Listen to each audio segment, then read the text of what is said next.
Hello student, how are you? আশা করি তোমরা ভালো আছো। আমি আজকে আবার তোমাদের সামনে ভেক্টর অধ্যায়ের দ্বিতীয় লেকচার নিয়ে উপস্থিত হয়েছি। আজকে আমাদের থাকবে ভেক্টরের এডিশন। গত লেকচারে বা এর আগের লেকচারে খুব সংক্ষিপ্তভাবে ভেক্টরের প্রকারভেদগুলো আলোচনা করেছি। আজকে আমরা ভেক্টরের এডিশন নিয়ে আলোচনা করব। তো ভেক্টর এডিশন কি? যেমন স্কেলার এডিশন হচ্ছে যে কোনো দুইটা রাশিকে সরাসরি যোগ করে দিলেই তাদের স্কেলার এডিশন হয়, যেমন 5 + 5 = 10। বাট যখন ওই দুইটা রাশির দিক থাকলে তখন কিন্তু আমরা এত সহজে যোগ করতে পারি না। তখন আমাদের কি করতে হয়, যে ওই যোগটা করার জন্য আমাদের অন্য মেথডের সহযোগিতা নেওয়া লাগে। যেমন আমরা 9-10-এ পড়েছি যে দ্রুতি এবং বেগের পার্থক্যের বেলায় যে দ্রুতির যোগ বিয়োগ সাধারণ বীজগণিতিক নিয়মে করা যায়, কিন্তু বেগের যোগ বিয়োগ সাধারণ বীজগণিতিক নিয়মে করা যায় না। বেগের যোগ বিয়োগ করতে গেলে আমাদের জ্যামিতিক পদ্ধতিতে করা হয়। জ্যামিতিক পদ্ধতি কোনগুলো? রেখা, কোণ, এই সম্বলিত কোনো রাশি যেগুলো, সেগুলো হচ্ছে আমাদের জ্যামিতিক পদ্ধতি। জ্যামিতিক পদ্ধতির মধ্যে আছে কি ত্রিভুজ সূত্র, সামন্তরিক সূত্র, বহুভুজ সূত্র। এই তো এই কারণেই আমাদের ভেক্টর যোগ করার জন্য আমাদের এই জ্যামিতিক পদ্ধতির সহযোগিতা নিতে হয়। তো ভেক্টর পদ্ধতিতে যোগ করার জন্য বা দুইটা ভেক্টরকে যোগ করার জন্য অ্যাডিশন অফ টু ভেক্টরস, এই দুইটা সিস্টেম আমরা ব্যবহার করে থাকি। একটা হচ্ছে গ্রাফিক্যাল আর জিওমেট্রিক্যাল মেথড, যেটার মাধ্যমে ডায়াগ্রাম অঙ্কন করা হয়। সেই ডায়াগ্রাম অঙ্কন করে সেই চিত্রের মাধ্যমে তাকে উপস্থাপন করা হয়, এটাকে বলা হয় গ্রাফিক্যাল অর জিওমেট্রিক্যাল মেথড।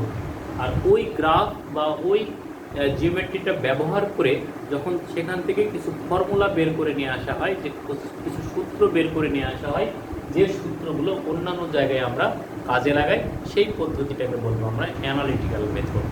তাহলে যোগের দুইটা পদ্ধতি যদিও, কিন্তু এইটাকে একসঙ্গে কোয়েনসাইড করে অর্থাৎ মার্জ করে দিয়ে আমরা আলোচনা করব, যেখানে আমাদের গ্রাফিক্যালটাও থাকবে, যেখানে আমাদের অ্যানালিটিক্যালও থাকবে।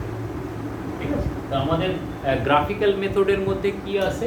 এই গ্রাফিক্যাল মেথডের মধ্যে আছে যেমন আমাদের 1 নম্বর ত্রিভুজ সূত্র,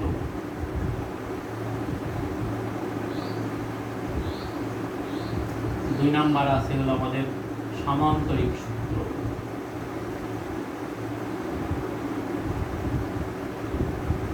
3 নাম্বার আছে আমাদের বহুভুজ সূত্র,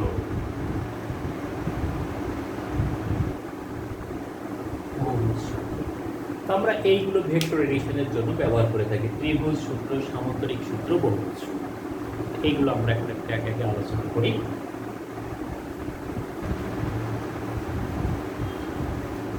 আমরা ভেক্টর এডিশন দেখব। প্রথমে হচ্ছে ত্রিভুজ সূত্রের মাধ্যমে।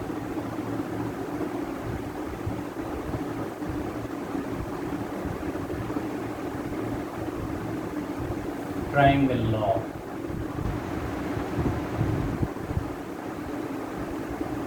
of vector addition, ভেক্টর যোগ করার জন্য ট্রায়াঙ্গেল ল। এই ট্রায়াঙ্গেল লটা আসলে এরকে সাধারণভাবে যদি আমরা বিবৃতি করি তাহলে এইভাবে বলতে পারি যে কোনো একটা ভেক্টরের শীর্ষবিন্দু থেকে অপর একটা সমজাতীয় ভেক্টর শুরু হলে এবং ভেক্টর দুটি যদি সমরেখ না হয়, তাহলে প্রথম ভেক্টরের আদি বিন্দু এবং দ্বিতীয় ভেক্টরের শীর্ষবিন্দুর সংযোজক সরল রেখা হবে ওই ভেক্টর দুটির লব্ধির মান হতে। লব্ধি কি? রেজাল্ট্যান্ট। লব্ধি হচ্ছে যদি দুটি ভেক্টরের যোগ করা হয়, বিয়োগ করা হয়, তাহলে যে ফলটা পাওয়া যাবে সেই ফলটাকে বলা হবে লব্ধি। অর্থাৎ একাধিক ভেক্টর মিলিতভাবে কোনো একটা জায়গায় ক্রিয়া করে তার মিলিত যে ফল, সেই ফলটাকে বলবো আমরা হচ্ছে লব্ধি। তাহলে এই অনুযায়ী আমরা কি বলতে পারি যে এই একটা ভেক্টর ও এ, তাহলে পি ভেক্টর, এর শীর্ষবিন্দু হচ্ছে এ, বলছে এই শীর্ষবিন্দু থেকে অপর একটা ভেক্টর এমনভাবে ক্রিয়াশীল হবে যেন সমরেখ না হয়। এটা সমরেখ হয়নি, সমরেখ হলে এই বরাবর হতো, এটা হচ্ছে বি। এখন বলছে প্রথম ভেক্টরের আদি বিন্দু এবং দ্বিতীয় ভেক্টরের শীর্ষবিন্দুর সংযোজক সরলরেখা যেটা, সেই সরলরেখাটা হবে এই দুটি ভেক্টরের লব্ধির মান, অর্থাৎ মান। এইটা হচ্ছে ত্রিভুজ সূত্রকে আমরা সাধারণভাবে বিবৃতি করতে পারি। ঠিক আছে? কিন্তু ত্রিভুজ সূত্রকে আমরা এখন ত্রিভুজের মতো করে বিবৃতি করতে চাই। সেই ক্ষেত্রে আমরা কি করব, প্রথমেই একটা ত্রিভুজ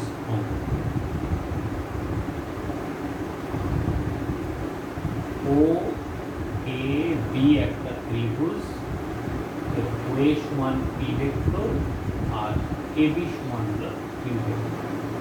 এখন এদের ক্রম একটা কথা থাকবে, ক্রম হচ্ছে তাহলে কোনো একটা ত্রিভুজের যে কোনো দুটি সন্নিহিত বাহু যদি একই ক্রমে দুটি ভেক্টরকে নির্দেশ করে, একই ক্রম বলতে এরকম বুঝবো আমরা যে এই বাহু তারপরে এই বাহু, তার মানে এক বাহুর শীর্ষবিন্দু থেকে অপর বাহুর চিহ্নিত ভেক্টরের আদি বিন্দু থাকবে। যেমন ও এ একটা বাহু, এ বি একটা বাহু, ও এ বাহুর শীর্ষবিন্দু থেকে এ বি বাহুর পাদবিন্দু শুরু হয়েছে, তাহলে ও এ এবং এ বি এরা একই ক্রমে। তাহলে একই ক্রমে যদি কোনো ত্রিভুজের দুটি সন্নিহিত বাহু একই ক্রমে দুটি ভেক্টরকে মানে এবং দিকে নির্দেশ করে, তাহলে তৃতীয় যে বাহুটা থাকবে সেটা বিপরীত ক্রমে। তাহলে এইটা যদি এদিক দিয়ে যায় তাহলে ওটা বিপরীত ক্রমে, তাহলে বিপরীত ক্রমে ওই দুটি ভেক্টরের লব্ধির মান ও দিক নির্দেশ করে। যেমন এইটা যদি আমরা দেখাই তাহলে এখানে আমাদের তাহলে এখন কি দাঁড়ালো যে কোনো একটা ভেক্টরকে যদি কোনো একটা ত্রিভুজের যে কোনো দুটি সন্নিহিত বাহু একই ক্রমে সমজাতীয় দুটি ভেক্টরকে মানে এবং দিকে নির্দেশ করে, তাহলে একটা বাহু বাদ থাকলে তাহলে তৃতীয় বাহুটা বিপরীত ক্রমে ওই ভেক্টর দ্বারা লব্ধির মান ও দিক নির্দেশ করে। তাহলে ও এ বি একটা ত্রিভুজ, যে ত্রিভুজের ও এ এবং এ বি বাহু দ্বারা সমজাতীয় দুটি ভেক্টর পি এবং কিউকে মানে এবং দিকে একই ক্রমে নির্দেশ করে, তাহলে পি এবং কিউ এর লব্ধি হবে ওই ত্রিভুজের তৃতীয় বাহু বিপরীত ক্রমে অর্থাৎ ও। তাহলে এখানে আমরা বলতে পারি যে R vector is equal to, বা প্রথমে যদি আমরা বাহু দ্বারা লিখি তাহলে O B vector is equal to O A vector plus A B, বা R vector is equal to P vector plus Q vector. এটাই ভেক্টর যোগ, ভেক্টর এডিশন চিহ্ন সহ। এখন এই চিত্রটাকে আমরা একটা মডেল চিত্র হিসাবে এবং এই লেখাটাকে আমরা একটা মডেল ইকুয়েশন হিসাবে যদি ব্যবহার করি, তাহলে সেই ক্ষেত্রে দেখি যে কোনো একটা স্টুডেন্টকে আমরা বলা হলো যে তার ভেক্টর এডিশনের জন্য একটা চিত্র আঁকাতে, যেটা আমরা এইভাবে আঁকিয়েছিলাম, সে এখন ওইটাকে নাম টিপে দিল ও এ বি, কিন্তু তীর চিহ্ন দেওয়ার সময় এইটাও টিপ দিল, এই তীর চিহ্নটাকে উল্টা ভাবে দিল, এটা কিউ ভেক্টর, এটা আর ভেক্টর, সরি পি ভেক্টর, কিন্তু লব্ধিটাকে সে আবার ঠিক এই তীর চিহ্ন দ্বারাই প্রকাশ করে। তার মানে এইটা সে ভুল ক্রমে কোনোভাবে তীর চিহ্নটাকে উল্টিয়ে দিয়েছে। এখন আমরা এটাকে না কেটে তার মতামতকে প্রাধান্য দিয়ে যদি আমরা সূত্র লিখতে চাই, তাহলে কি, তার মতামতকে যদি আমরা প্রাধান্য দিয়ে সূত্র লিখতে চাই তাহলে আমরা কি লিখব, যে প্রথমে আমাদের এই লাইনটা ঠিকই লিখব, এই চিত্র থেকে 2 নম্বর চিত্র থেকে, যে O A vector plus A B vector is equal to R vector. তাহলে ও এর সমান কত আছে, P vector, plus A B সমান, এ বি আমরা বলছি এ থেকে বি বরাবর, কিন্তু ভেক্টরটা আছে বি থেকে এ বরাবর, তাহলে আমাদের চিন্তার বিপরীত মুখ, তাহলে বিপরীত মুখী হলে minus Q is equal to R vector. তাহলে এখন আমরা বলবো P vector plus minus Q vector is equal to R. তাহলে এটাও ভেক্টর এডিশন, আসলে বিয়োগত যোগেরই একটা রূপান্তর, তাই না, যোগেরই একটা রূপান্তর। এই হলো আমাদের ভেক্টর যোগের ত্রিভুজ সূত্র। কিন্তু ত্রিভুজ সূত্রের মাধ্যমে দুইটা ভেক্টরকে যোগ করে তাদের লব্ধি পাচ্ছি আমরা, ঠিক আছে, কিন্তু এখানে এই ভেক্টরটা শুধু ভেক্টরই পাওয়া যাচ্ছে, মান পাওয়া যাচ্ছে না। তাহলে এখানে আমাদের ত্রিভুজ সূত্রের কিছু লিমিটেশন আছে, যে লিমিটেশনগুলোকে আমরা ওভারকাম করতে পারছি এই ত্রিভুজ সূত্রের মাধ্যমে। এই জন্য আমরা ত্রিভুজ সূত্রের পরে আরও সূত্রকে কামনা করছি, যে সূত্রগুলোর মাধ্যমে আমরা ওই লব্ধি ভেক্টরের মান, দিক এইগুলো যেন বের করতে পারি।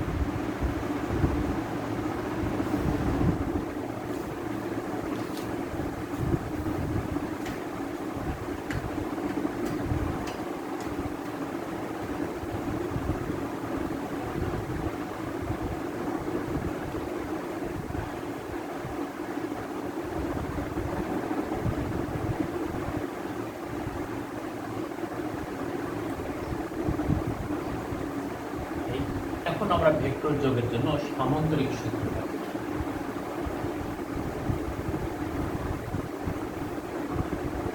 ভেক্টর যোগের সামান্তরিক সূত্র।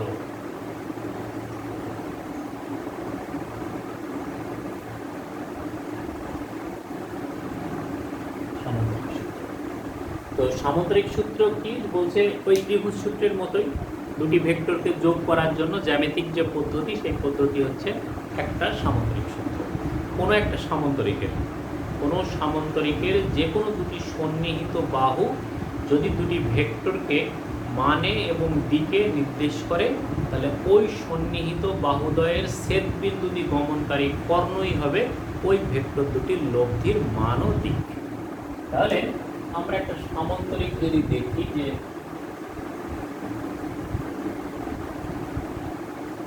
এই হলো আমাদের একটা সামান্তরিক ও এ বি, তাহলে ও এ বি সি একটা সামান্তরিক, যার এইটা হলো একটা সন্নিহিত বাহু যারা পরস্পরের সঙ্গে আলফা কোণে অবস্থান করছে। এই সন্নিহিত বাহুদ্বয়ে ও এ বরাবর পি ভেক্টর এবং ও সি বরাবর কিউ ভেক্টর, যারা হচ্ছে সমজাতীয় ভেক্টর, পরস্পরের সঙ্গে আলফা কোণে ক্রিয়া করছে। তাহলে এই দুটি ভেক্টরের লব্ধি কত হবে বলছে? এই সন্নিহিত বাহুদ্বয়ের ছেদ বিন্দু দিয়ে গমনকারী কর্ণ। একটা সামান্তরিকের কর্ণ থাকে দুইটা, তার মধ্যে যে কর্ণটা তাদের লব্ধি নির্দেশ করবে সেটা হবে ওই ভেক্টরদ্বয়ের সন্নিহিত বিন্দু দ্বারা, অর্থাৎ ছেদ বিন্দু দ্বারা গমনকারী কর্ণ। অর্থাৎ এই ওবি হবে এই দুটি ভেক্টরের লব্ধির মান ও দিক। তাহলে এখন যদি আমরা লিখি এটাকে, তাহলে আমরা এভাবে লিখতে পারি যে R vector is equal to P vector plus Q vector. তাহলে শুধু এটুকুর জন্য আমাদের সামান্তরিক সূত্র নয়, ঠিক আছে? এখন কি করব? আমরা এইটাকে প্রুফ করব। কিভাবে প্রুফ করব? আমরা এই লব্ধির মান চাই, আমরা এই লব্ধির দিক চাই। এই লব্ধির মান এবং দিক যেটা আমরা সামান্তরিক সূত্রের সাহায্যে, ত্রিভুজ সূত্রের মাধ্যমে নির্ণয় করতে পারছিলাম না, এখন সামান্তরিক সূত্র ব্যবহার করে আমরা এই লব্ধির মান ও দিক চাই। আমাদের ভেক্টরের যে প্রপার্টিজ আমি আলোচনা করেছিলাম, সেখানে বলছে যে এ vector can shift parallel.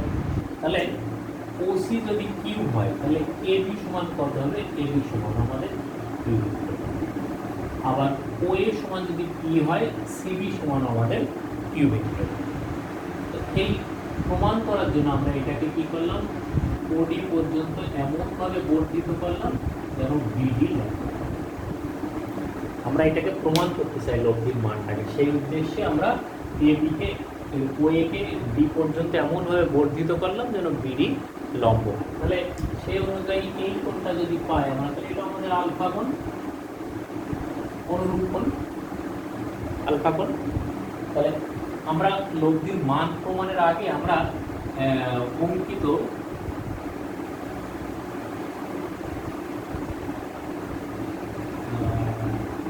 BDA সমকোণী ত্রিভুজে যদি আমরা সাইন আলফা নিই, তাহলে কি? সাইন আলফা সমান লম্ব বাই অতিভুজ, তার মানে BD বাই AB। তো AB সমান তো কিউ, AB সমান হলো কিউ, তাহলে BD সমান কিউ সাইন। এটা একটাকে পাচ্ছি আমরা, কারণ যে ত্রিভুজটা অঙ্কন করেছি সেই ত্রিভুজের এই বিডি এবং এডি বাহু কিন্তু আমাদের মূল সামান্তরিকের অংশ নয়, এই জন্য তাদের মানটা আমরা নির্ণয় করে রাখতে চাচ্ছি। একই ত্রিভুজের যদি আমরা cos থিটা নিই, cos আলফা, তাহলে cos আলফা সমান এবি বাই এবি। তাহলে এডি সমান কত হবে? এডি সমান ইউ cos আলফা। এটা আমাদের দুই, এই দুটো আমরা নির্ণয় করে রেখে দিলাম। এখন আমাদের দরকার হচ্ছে ও বি এর মান, অর্থাৎ লব্ধির মান নির্ণয় করতে চাই আমরা। তাহলে লব্ধির মান, লব্ধি আর এর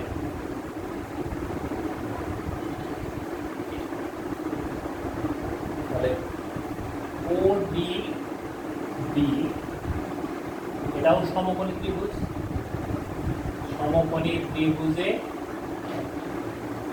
পিথাগোরাসের সূত্র প্রয়োগ করে পাই। তাহলে কি পাবো আমরা? OB square is equal two OD square plus BD square. OB সমান তো আর, তাহলে R square is equal two OD সমান কত? OD সমান হচ্ছে মান নেই, তবে OA প্লাস AD এর হোল স্কয়ার প্লাস BD এর মান আমাদের বের করা আছে Q সাইন আলফা। তাহলে এটাকে আমরা সূত্র করে দিই, OA square plus 2OA into AD plus AD square plus Q BD সমান Q sine alpha, sine alpha. তাহলে OA সমান P, তাহলে P স্কয়ার প্লাস 2OA সমান P, AD সমান হলো Q cos alpha, Q cos alpha plus AD সমান Q cos alpha. এটা তাহলে স্কয়ার হবে Q square sine square, Q square sine square. আর AD সমান তাহলে কত হবে? AD সমান হলো আমাদের তাহলে AD স্কয়ার, তাহলে Q square cos square alpha plus Q square sine square. তাহলে যদি আমরা Q স্কয়ার কমন নিই, তাহলে cos square alpha plus sine square alpha সমান 1। তাহলে এটাকে আমরা এখন বলতে পারি P square plus 2PQ cos alpha plus Q square common নিলে cos square alpha plus sine square alpha সমান 1। অতএব R is equal to root over P square plus 2PQ cos alpha plus Q square. এই যেটা পেলাম 3 number সমীকরণ, এইটা হলো আমাদের সামান্তরিক সূত্রের সাহায্যে P এবং Q ভেক্টরের লব্ধির মান। লব্ধির মানের সমীকরণ যখন আলফা হলো P এবং Q ভেক্টরের অন্তর্গত কোণ, P এবং Q ভেক্টরের অন্তর্ভুক্ত কোণ হচ্ছে আমাদের আলফা। তাহলে এখানে আমরা P, Q এবং আলফার মাধ্যমে লব্ধি R এর মান নির্ণয় করেছি। এখন আমাদের নির্ণয় করতে হবে লব্ধির দিক।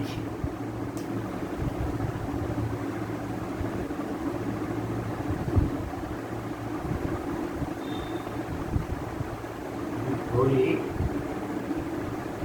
লব্ধি R ভেক্টর P ভেক্টর এর সাথে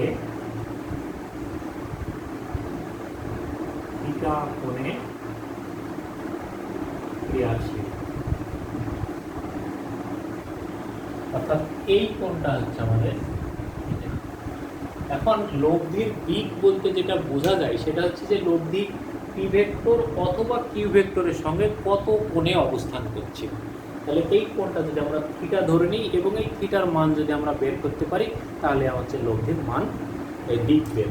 তাহলে থিটা কোণে ক্রিয়াশীল, অতএব ODB ত্রিভুজ ODB থেকে, যেহেতু এটা সমকোণী ত্রিভুজ, তাহলে tan theta is equal to লম্ব বাই ভূমি, তাহলে BD বাই OD। তাহলে OD সমান OA প্লাস, তাহলে BD divided by OA plus AD বা tan theta is equal to BD সমান হচ্ছে আমাদের কত? Q sine alpha divided by P plus Q cos alpha. এই সমীকরণ থেকে কিন্তু আমরা থিটার মান পেতে পারি, এই সমীকরণ থেকে আমরা থিটার মান পেতে পারি।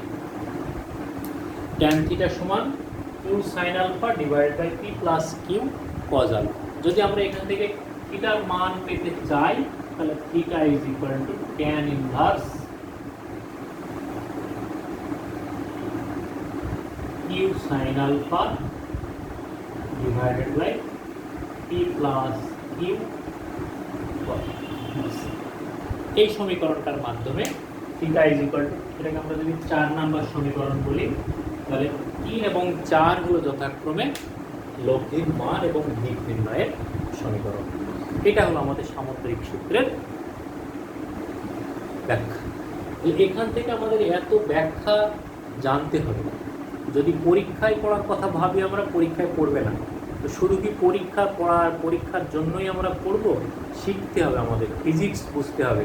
এই সামুদ্রিক সূত্র বুঝতে গেলে এর ব্যাখ্যাটা আমাদেরকে জানতে হবে, ম্যাথমেটিক্সের অ্যানালিটিক্যাল মেথডটা আমাদের জানতে হবে, এই গ্রাফিক্যাল সিস্টেমটা আমাদের বুঝতে হবে যে কোন বাহুতে কোন ভেক্টর কিভাবে কার্যকর হচ্ছে।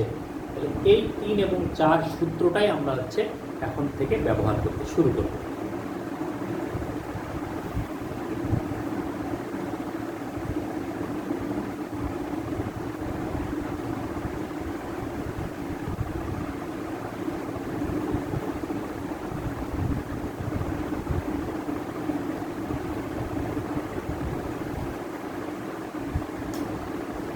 বিশেষ ক্ষেত্র কি সামুদ্রিক সূত্র? তাহলে এই যে সামুদ্রিকটা ছিল, বিশেষ ক্ষেত্রে আমরা আলোচনার সুবিধার জন্য এটা ছিল আমাদের পি ভেক্টর, এটা ছিল আমাদের কিউ ভেক্টর, এই কোনটা ছিল আলফা। লব্ধির মান এবং দিক আমরা পি, কিউ এবং আলফার মাধ্যমে প্রকাশ করেছি। দুটি ভেক্টর প্রযুক্ত হওয়ার পরে তাদের মান যদি পরিবর্তন করা সম্ভব না হয়, তাহলে তাদের অন্তর্ভুক্ত কোণ পরিবর্তন করে আমাদের লব্ধির মান পরিবর্তন করতে পারে। 1 নাম্বার বলছে alpha is equal to 0 degree. তাহলে আলফা সমান যদি 0 ডিগ্রি হয়, এটার অর্থ কি? এটার অর্থ হচ্ছে পি এবং কিউ এর মধ্যবর্তী কোণ 0 ডিগ্রি। তাহলে 0 ডিগ্রি যদি হয়, তাহলে পি ভেক্টর যদি এইটা হয়, কিউ ভেক্টর হবে, অর্থাৎ পি এবং কিউ পরস্পর সমান্তরাল। তাহলে সমান্তরাল যদি হয়, তাহলে আর ইজ ইকুয়াল টু আমাদের ছিল √, P square plus 2pq cos alpha plus Q square. তাহলে আলফা 0 ডিগ্রি, আলফা সমান তখন কত হবে? Alpha is equal to 0 degree. তাহলে cos 0 1, তাহলে cos 0 যদি 1 হয়, তাহলে √, P square plus 2pq plus Q square. এইটার সমান তখন আমরা লিখতে পারবো √, পি প্লাস কিউ এর হোল স্কয়ার সমান হচ্ছে পি প্লাস কিউ। অর্থাৎ দুইটা ভেক্টর যদি পরস্পর সমান্তরাল হয়, তখন তাদের লব্ধির মান হবে ওই ভেক্টর দুটির যোগফলের সমান, এবং এটাই হলো আমাদের সর্বোচ্চ লব্ধি।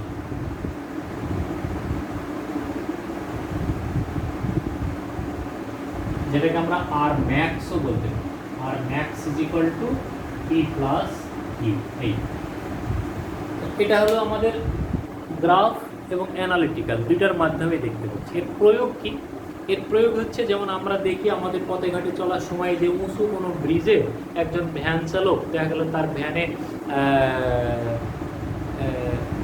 10 মণ পেঁয়াজ লোড দেওয়া আছে, সে ওই ব্রিজে তুলতে পারছে না। এখন আমরা যদি তাকে সাহায্য করতে চাই, তাহলে সে যাচ্ছে এই বরাবর। আমরা যদি তাকে সাহায্য করতে চাই, তাহলে ঠিক এই রেখায় আমরা পিছন থেকে বল প্রয়োগ। তাহলে এই পি ভেক্টর যদি এটা হয়, এটা যদি কিউ ভেক্টর হয়, এখন লব্ধি আর এর মান হবে কি? সর্বোচ্চ, এবং ওই ভ্যানটা গড়গড় করে ব্রিজের উপরে ঘুরতে পারে। এইটা হচ্ছে আমাদের লব্ধির সর্বোচ্চ মান। ঠিক একইভাবে যদি alpha is equal to 180 degree হয়, তাহলে সেই ক্ষেত্রে পি হবে এইদিকে, কিউ হবে এইদিকে। তখন আমাদের alpha is equal to 180 degree. এটা হলো পি, এটা হলো কিউ। তাহলে cos 180 ডিগ্রির মান হচ্ছে কত? -1। তাহলে লব্ধি আর ইজ ইকুয়াল টু কত হবে? √, P square plus 2pq into cos 180 degree plus Q square. এইটা সমান আমরা লিখতে পারি P square minus 2pq plus Q.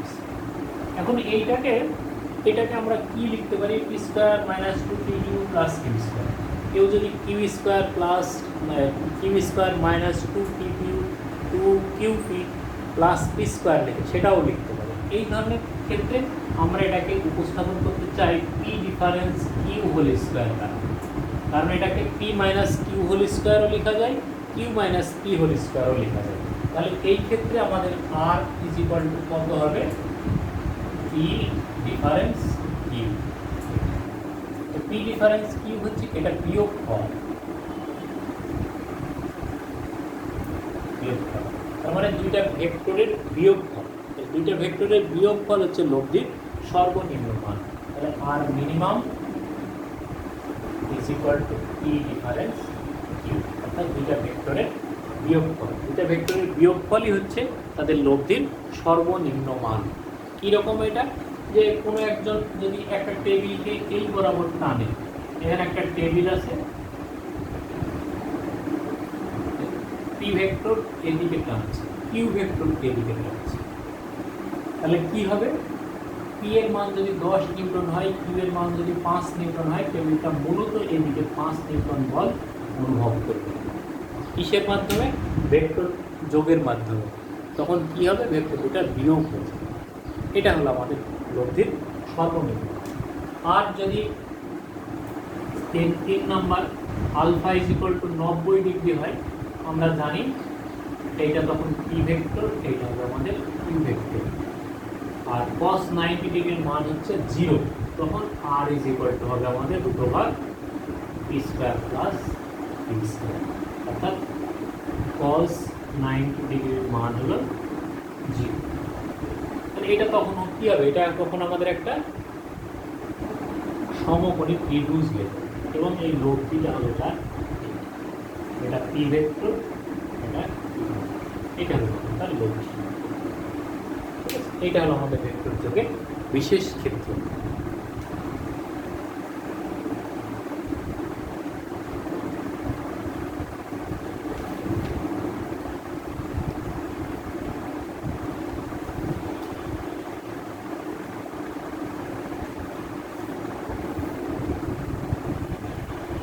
তো ঠিক আছে, এর প্রয়োগটা আমরা দেখবো এর পরের লেকচারে। সামান্তরিক সূত্রের মাধ্যমে কীভাবে দুটি ভেক্টরকে যোগ করা যায়, তার লব্ধির মান কখন সর্বোচ্চ হয়, কখন সর্বনিম্ন হয়, বা কীভাবে কার্যকর হয়, সেইগুলো সম্পর্কে আমরা এটার অ্যানালিটিক্যাল এবং গ্রাফিক্যাল সিস্টেম দেখলাম। তো এর পরের ক্লাসে আমরা এর প্রয়োগগুলো নিয়ে আলোচনা করব। ততক্ষণ পর্যন্ত তোমরা ভালো থাকো, সুস্থ থাকো। ধন্যবাদ সকলকে।